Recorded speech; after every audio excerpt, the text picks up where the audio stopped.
Hi dears, welcome back to my channel. Today நம்ம சேனல்ல உனக்குள் நானே சீரிஸ் எபிசோட் 8 தான் பார்க்க போறோம். இப்போ வாங்க வீடியோக்குள்ள போலாம். போன எபிசோட்ல லியாம் எர்க்க வீட்டுக்கு வர வச்சு எர்க்கோட அனுமதியே இல்லாம லியான் அவனோட பெட்ல ரொம்ப ஃபோர்ஸா நடந்துக்க லியாமோட மோசமான பிஹேவியரை பார்த்து பயந்து போன எரிக் எப்படியாவது லியாம் வீட்ல இருந்து தப்பிச்சா போதும், அதுக்கு நம்ம இந்த வலியை தாங்கித்தான் ஆகணும்னு சொல்லி முடிவு பண்ண எர்க் சைலண்டா கண்ண மூடி படுத்திருக்க. இப்போ ஒரு வழியா லியாம் எர்க்கோட ஒன்னா இருந்து முடிச்சிட்டு குளிக்கிறதுக்காக பாத்ரூம்குள்ள போக அந்த நேரம் பார்த்து மயக்க தெளிஞ்சு எழுந்த எரிக் வேகமா லியாமோட வீட்ல இருந்து எஸ்கேப் ஆகி வெளியே வர எர்க் எனக்கு இப்ப இருக்க லியாம சுத்தமா பிடிக்கல, நான் என்னோட பழைய லியாம ரொம்ப மிஸ் பண்றேன்னு சொல்லி அழுதுகிட்டே வீட்டுக்கு வந்த லியாம்க்கு பயங்கரமா ஃபீவர் வந்துட அவன் பாவம் டேப்லெட்டை போட்டு தூங்கிட்டு இருக்கான். அப்ப அவனுக்கு லியாம் கிட்ட இருந்து கால் வந்துட்டே இருக்கு. ரிங் அடிக்கிற சத்தம் கூட கேட்காம எரிக் நல்லா தூங்கிட்டு இருக்க. நிறைய தடவை கால் பண்ணியும் எர்க் லியாமோட காலை எடுக்காதனால கடுப்பான லியான் எரிக் உனக்கு என்னோட காலை இக்னோர் பண்ற அளவுக்கு தைரியம் வந்துருச்சா? நான் கால் பண்ணும்போது என் காலை அட்டன் பண்ணாம ஆட்டிடியூட் காட்டுறவங்க எனக்கு சுத்தமா பிடிக்காதுன்னு சொல்லி லியாம் ஆபீஸ்க்கு கூட போகாம கார்க்குள்ள உட்காந்து புலம்பிட்டு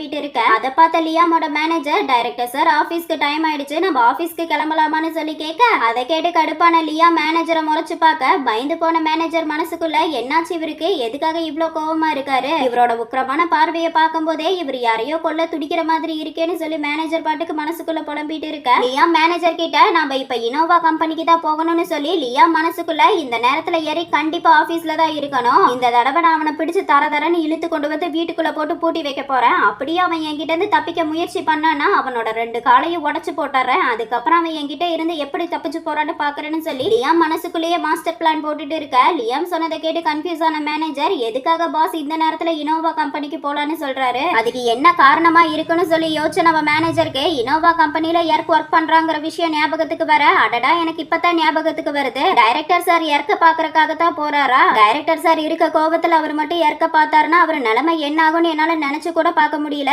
கடவுள் தான் எர்க்க காப்பாத்தணும்னு சொல்லி புலம்பிட்டு இருந்த மேனேஜர் லியாம் கிட்ட டைரக்டர் சார் நம்ம இப்ப கிளம்பலாமான்னு சொல்லி காரை ஸ்டார்ட் பண்ணி வேகமா 2 பேரும் இனோவா கம்பெனிக்கு வர எர்க் மேல பயங்கர கோவத்துல இருக்க லியாம் ஆபீஸ் டோர் கதவை எட்டி உதச்சு ஓபன் பண்ண அதை பார்த்து பயந்து போன இனோவா கம்பெனி எம்ப்ளாயிஸ் எல்லாரும் என்ன நடக்குது இங்க, யார் இவருன்னு சொல்லி உள்ள வந்துட்டு இருக்க லியாம பார்த்துட்டு இருக்க. ஆபீஸ்க்கு வந்த லியாம் கோவமா எர்க் எங்க இருந்தாலும் வெளியே வந்துருன்னு சொல்லி கத்திட்டு இருக்க. அந்த சத்தத்தை கேட்டு இனோவா கம்பெனியோட டிபார்ட்மெண்ட் ஹெட் அங்க வரான். அவன் லியாம பார்த்து அட இவரு வின் குரூப்போட டைரக்டர் லியான் தானே, இவரு எதுக்காக திடீர்னு இனோவா கம்பெனிக்கு வந்திருக்காரு, அது மட்டும் இல்லாம வந்தவர் ஆவேசமா எதுக்காக எர்க்க கேட்டு கத்திட்டு இருக்காரு, சரி என்ன ஏதுன்னு நாமளே கேட்போம். டிபார்ட்மெண்ட் ஹெட் லியாம் கிட்ட வந்து ஹலோ சார் நான் இந்த கம்பெனில டிபார்ட்மெண்ட் ஹெட்டா ஒர்க் பண்ணிட்டு இருக்கேன், நீங்க மிஸ்டர் லியான் தானே, வின் குரூப்போட சிஇஓ கரெக்டானு சொல்லி கேட்க அடுப்புல இருக்க லியாம் அந்த ஆளை பார்த்து நீ ரொம்ப ஓவரா பேசுற, எனக்கு அதிகமா பேசுறவங்கள சுத்தமா பிடிக்காது, அதனால நான் கேட்கிற கேள்விக்கு மட்டும் பதில் சொல்லு, உங்க கம்பெனில ஒர்க் பண்ற எர்க் எங்கன்னு சொல்லி கேட்க அந்த ஆள் எர்க்கா, எர்க் இன்னைக்கு எனக்கு காலையில கால் பண்ணி எனக்கு ஃபீவர் பயங்கரமா இருக்கு அதனால எனக்கு இன்னைக்கு லீவ் வேணும்னு சொல்லி கேட்டா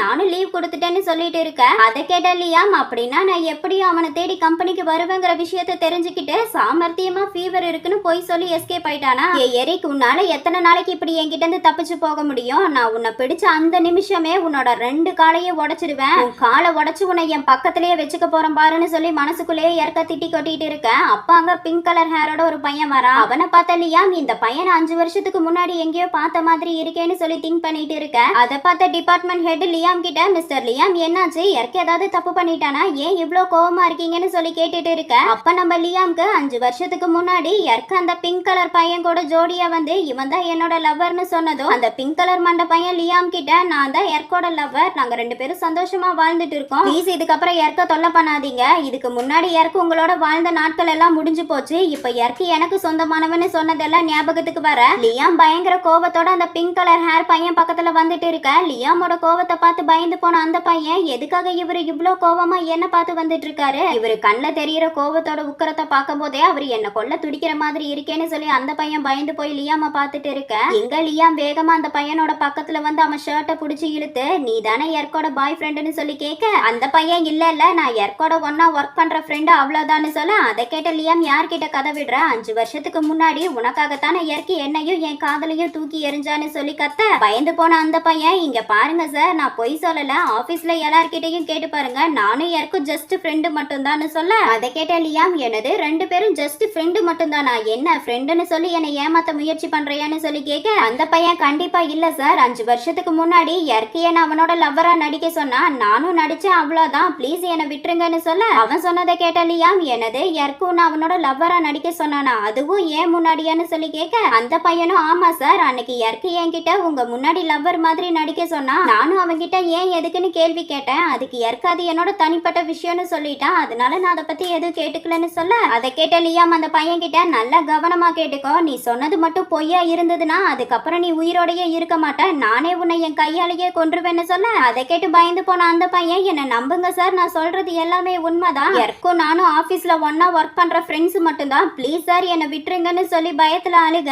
அதை பார்த்த லியாம் அந்த பையனோட ஷர்ட்ல இருந்து கையை எடுத்துட்டு அந்த பையனை அங்கிருந்து போக சொல்லி லியாம் மனசுக்குள்ள எதுக்காக ஏற்க அந்த பையன் கிட்ட என்னோட லவ்வரா நடின்னு சொல்லி என் முன்னாடி கூட்டிட்டு வந்து நிறுத்தணும். ஒருவேளை இயற்கை என்ன பிரேக்கப் பண்றதுக்காக இப்படி ஒரு நாடகத்தை கிரியேட் பண்ணிருக்கானா? எதனால இயற்கை என்ன பிரேக்கப் பண்ணணும்னு முடிவு எடுத்தான்? அதுக்கு என்ன காரணமா இருக்குன்னு சொல்லி புலம்பிட்டு இருக்கேன். அதை பார்த்த டிபார்ட்மெண்ட் ஹெட் லியாம் கிட்ட, மிஸ்டர் லியாம் என்ன பண்ணிட்டு இருக்கீங்க நீங்க? இது ஆபீஸ் ஒர்க் டைம். இந்த நேரத்துல ஆபீஸ்க்கு வந்து எதுக்காக எங்க எம்ப்ளாயிஸ் எல்லாம் பயமுறுத்திட்டு இருக்கீங்க? உங்களுக்கு என்னதான் வேணும்னு சொல்லி கேட்க லியாம் அந்த ஆள் கிட்ட எனக்கு எர்க்கோட வீட்டு அட்ரஸ் வேணும்னு சொல்லி கேட்க அந்த ஆள் மன்னிச்சிடுங்க, எங்க கம்பெனி ரூல்ஸ் படி ஆபீஸ்ல ஒர்க் பண்ற எம்ப்ளாயிஸோட டீடைல்ஸை வெளியாட்கள் யார்கிட்டயும் நாங்க தர மாட்டோம். அது எங்க கம்பெனி ரூல்ஸ்க்கு எதிரானதுன்னு சொல்ல கடுப்பான லியாம், இப்ப நீ மட்டும் எர்க்கோட வீட்டு அட்ரஸ் கொடுக்கலைனா நான் இருக்க டென்ஷன்ல உன்னை கொலை பண்ண கூட தயங்க மாட்டேன் பாத்துக்கோன்னு சொல்ல அதை கேட்டு பயந்து போன அந்த ஆளு பயத்தை உள்ள வச்சுக்கிட்டு வெளியே காட்டிக்காம லியாம் கிட்ட, சாரி சார், எங்க கம்பெனி ரூல்ஸை மீறி என்னால எதுவும் பண்ண முடியாது. அதனால நீங்க வேணா நாளைக்கு வாங்கல, இயற்கை எப்படி நாளைக்கு ஆபீஸ்க்கு வந்துருவான்னு சொல்ல அதை கேட்ட லியாம், என்ன ஒரு அறிவு, யாருக்கும் தெரியாத விஷயத்த சொல்லிட்ட பாரு. இந்த லட்சணத்துல கம்பெனி ரூல்ஸை மீற மாட்டேன்னு யோகிய மாதிரி வேற பேசிட்டு இருக்கேன்னு சொல்லி திட்டிக்கிட்டே இனோவா கம்பெனில இருந்து லியாம் அவன் கம்பெனிக்கு வர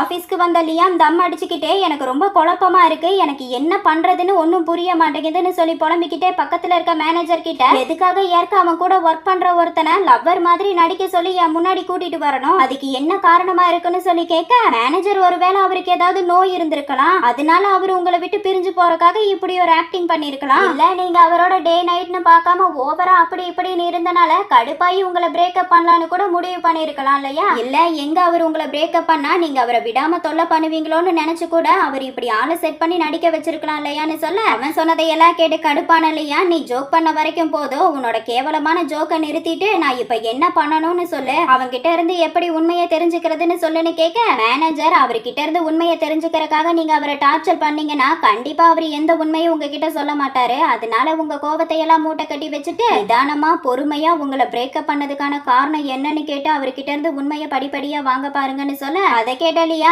எங்க என்னால அவன் இருக்க இடத்த கூட கண்டுபிடிக்க முடியல, அவன் என்னோட காலையும் வேற எடுக்க மாட்டேங்கிறான்னு சொல்லி புலம்ப அதை கேட்ட மேனேஜர், எதுக்காக பாஸ் ஃபீல் பண்றீங்க, உங்க கிட்ட தான் இது இருக்கேன்னு சொல்லி இனோவா கம்பெனியோட ப்ராஜெக்டை காட்டி இது உங்க கையில இருக்க வரைக்கும் யாருக்கு நீங்க என்ன சொன்னாலும் கேட்டு தான் ஆகணும்னு சொல்லி ரெண்டு பேரும் மாஸ்டர் பிளான் போட்டு பேசிட்டு இருக்க இங்க இறக்க காட்டுறாங்க. ஃபீவர்ல தூங்கிட்டு இருந்த நம்ம இறக்குக்கு போல யாரோ தூக்கிட்டு போற மாதிரியும் பையனை காணோன்னு பதறி போன எரிக், போல் நீ எங்க இருக்கன்னு சொல்லி கத்திக்கிட்டே போல தேடிட்டு வந்துட்டு இருக்க. அப்பாங்க லியாம் போலோட வரான். அவன் எரிக் கிட்ட, இவன் என்னோட பையன், நீ இதுக்கப்புறம் என் பையனை பாக்குறதையோ பேசுறதையோ நான் விரும்பல, அதனால நான் என் பையனை என் கூட அமெரிக்காவுக்கு கூட்டிட்டு போறேன்னு சொல்ல அதை கேட்ட இறக்கி அழுதுகிட்டே, ப்ளீஸ் லியாம் என் பையனை என்கிட்ட கொடுத்துரு, போல் நீ அப்பா கிட்ட வந்துருன்னு சொல்லி கத்தி அழுதுகிட்டே தூக்கத்துல இருந்து இறக்கி எழுந்திருக்க. அப்பதான் அவனுக்கு இவ்ளோ நேரம் அவன் கண்டது கனவுங்கிறது தெரிய வர, அட நம்ம இவ்ளோ நேரம் கனவா கண்டுட்டு இருந்தோம், நான் கூட நிஜமும் நினைச்சு பயந்துட்டேன், ஃபீவர்ல டேப்லெட் போட்டு தூங்குனதுல நான் நாள் ஃபுல்லா தூங்கிட்டேன்னு நினைக்கிறேன், அதனாலதான் இந்த மாதிரி மோசமான கனவு வந்திருக்கு. ஆமா இப்ப மணி எத்தனை இருக்குன்னு சொல்லி எர்க் மொபைல் எடுத்து டைம் பார்க்க அதுல மணி 5ன்னு இருக்கு. ஷாக்கான ஏறி, கடடா மணி 5 ஆயிடுச்சா, அப்படின்னா பால் ஸ்கூல் முடிச்சு எனக்காக வெயிட் பண்ணிட்டு இருப்பானே, நான் போய் அவனை சீக்கிரமா கூட்டிட்டு வரணும்னு சொல்லி புலம்பிட்டு இருந்த ஏறி, லியாமோட நம்பர்ல இருந்து நிறைய மிஸ்டு கால் வந்திருக்கிறத பார்த்து இந்த லியாம்க்கு என்னாச்சு, எதுக்காக எனக்கு இவ்ளோ கால் பண்ணிருக்காரு, எனக்கு என்னமோ நான் கனவுல கண்டது நடக்காம இருக்கணும்னா அதுக்கு நான் லியாம் கிட்ட இருந்து விலகி இருக்கிறது நல்லதுன்னு தோணுதுன்னு சொல்லி முடிவு பண்ண எரிக் பால கூட்டிட்டு வரதுக்காக அங்கிருந்து கிளம்ப இங்க பார்க்ல பால காட்டுறாங்க. ஸ்கூல் முடிச்சு பக்கத்துல இருக்க பார்க்குக்கு வந்த பால், எனக்கு எர்க் பாப்பா வரதுக்கு ஏன் இவ்ளோ லேட் ஆகுது, பப்பா எப்பவும் சரியான நேரத்துக்கு வந்து என்ன பிக்கப் பண்ணிடுவாரு, இன்னைக்கு ஏன் இன்னும் வரல, சரி பப்பா வர வரைக்கும் நம்ம இங்க பார்க்ல உட்காந்து வெயிட் பண்ணுவோம்னு சொல்லி பார்க் பெஞ்ச்ல உட்காந்துட்டு இருக்க லியாம பார்த்த பால், அப்பான்னு கூட தெரியாம கியூட்டா, ஹாய் அங்கிள், உங்களுக்கு எந்த பிரச்சனையும் இல்லைன்னா நான் உங்க பக்கத்துல உட்காந்துக்கலாமான்னு சொல்லி கேட்க லியாம் சரி வந்து உட்காருன்னு சொல்ல பாலும் வேகமா லியாமோட பக்கத்துல போய் உட்கார லியாம் பால் கிட்ட, இங்க பாரு குட்டி பையா, ஸ்கூல் முடிச்சு வீட்டுக்கு போகாம எதுக்காக பார்க்ல தனியா சுத்திட்டு இருக்க, இந்த மாதிரி பார்க்ல தனியா சுத்துறது ரொம்ப ஆபத்தானதுன்னு சொல்ல அதை கேட்ட பால், நான் இங்க என் அப்பாக்காக வெயிட் பண்ணிட்டு இருக்கேன், என் அப்பா என்ன கூட்டிட்டு போறதுக்காக வருவாருன்னு சொல்ல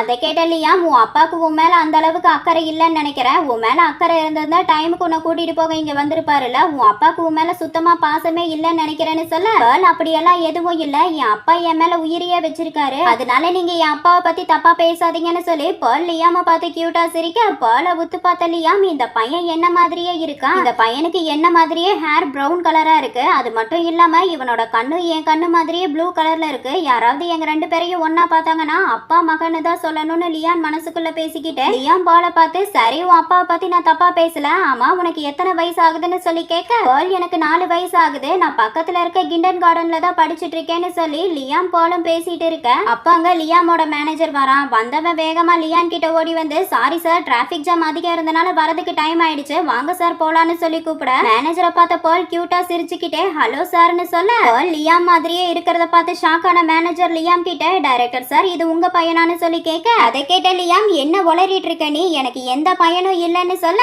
அதை கேட்ட மேனேஜர், ஆனா இந்த பையன் பார்க்க அப்படியே உங்கள மாதிரியே இருக்கான் சார், இவனோட ஹேரு இவனோட கண்ணு இவனோட ஃபேஸ் கட்டு எல்லாம் அப்படியே உங்கள மாதிரியே இருக்கு, உண்மையை சொல்லணும்னா கண்ணாடியில உங்களை பாக்குற மாதிரியே இருக்குன்னா பாருங்களேன் சார், என்கிட்ட மறைக்காம உண்மையை சொல்லுங்க, நான் யாருக்கிட்டையும் சொல்ல மாட்டேன், இவரு உங்க பையன் தானே, நீங்க யாருக்கும் தெரியாம இந்த பையனை நீங்க வளர்த்துட்டு இருக்கீங்க சரியான்னு சொல்லி கேட்க, அடுப்பான லியாம் இன்னொரு தடவை இந்த மாதிரி ஜோக் நீ பண்ணேனா அதுக்கப்புறம் ஏன்டா இப்படி சொன்னோம் நீ ரொம்பவே வருத்தப்படுவ, ஏன்னா இந்த உலகத்துல ஒரே மாதிரியே இன்னொருத்தர் இருக்க கூடாதா என்ன, ஓவரா பேசுறத நிறுத்திட்டு பேசாம போய் கார் ஸ்டார்ட் பண்ணு நான் வரேன்னு சொல்லி மேனேஜர் அங்கிருந்து அனுப்பிவிட்டு லியாம் பால் கிட்ட, குட்டி பையா உன் அப்பா வர வரைக்கும் எங்கேயும் போயிடாம இங்கேயே உட்காந்து இந்த கேண்டியை சாப்பிட்டுரு, எனக்கு வேலை இருக்கு நான் கிளம்புறேன்னு சொல்ல, அதை கேட்ட பால் கேண்டியை வாங்கி கையில வச்சுக்கிட்டு ஓகே அங்கிள் போயிட்டு வாங்கன்னு சொல்ல, லியாமும் வேகமா கார்ல ஏறி அங்கிருந்து போக, இங்க பால் ஏன் இன்னும் அப்பா வரல, சரி அப்பா வர வரைக்கும் நம்ம இங்கேயே இருப்போம்னு சொல்லி லியாம் கொடுத்த கேண்டியை சாப்பிடாம கையில வச்சுட்டு எர்க்காக வெயிட் பண்ணிட்டு இருக்க, அப்போ அங்க பார்க்குக்கு எர்க் வரான். அவன் பார்க்ல இருக்க பாலை பார்த்த எர்க், பால் அப்பா வந்துட்டேன்னு சொல்லி கத்த,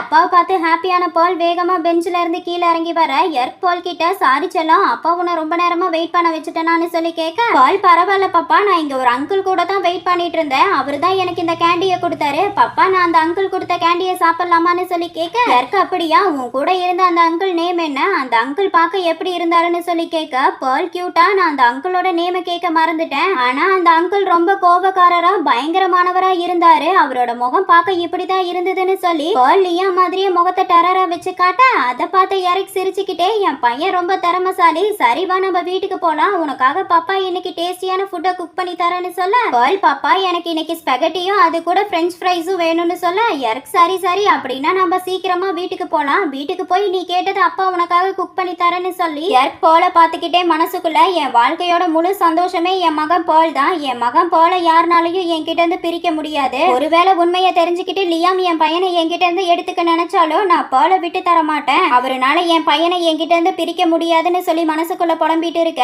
இதோட உனக்குள் நானே சீரிஸ் எபிசோட் 8 கம்ப்ளீட் ஆகுது. உங்களுக்கு என்னோட வீடியோ பிடிச்சிருந்தா லைக் பண்ணுங்க, ஷேர் பண்ணுங்க, கமெண்ட் பண்ணுங்க, மறக்காம என்னோட சேனலை சப்ஸ்கிரைப் பண்ணிக்கோங்க. ஓகே டியர்ஸ், நெக்ஸ்ட் வீடியோல பார்க்கலாம். பை.